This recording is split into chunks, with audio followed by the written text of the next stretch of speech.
Hi, Malcolm here, and this is the Energy Action Market Wrap for Friday the 6th of September. We're going to look back at what's been happening in the electricity market over the last 7 days. Demand's been off by about 1,000 megawatts in New South Wales and about half as much of that in Victoria as the weather started to warm up.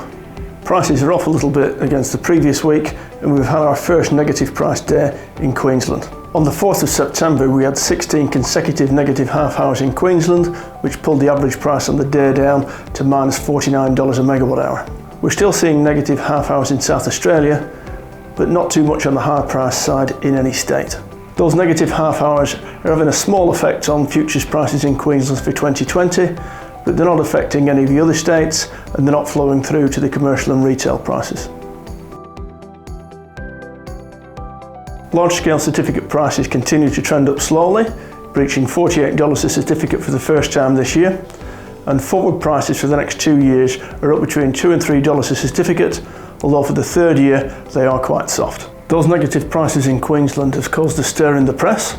The AFR says that whilst negative prices are increasing across the NEM, these are more than being offset by countervailing periods of high prices.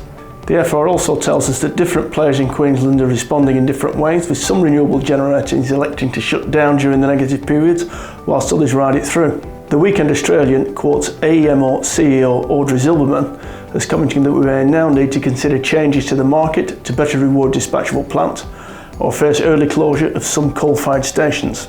And in the Sydney Morning Herald, the Clean Energy Regulator tells us that the federal government's 2020 target for renewable generation is now guaranteed to be met, and there's no sign of investment in renewables slowing down. That about wraps it up for me.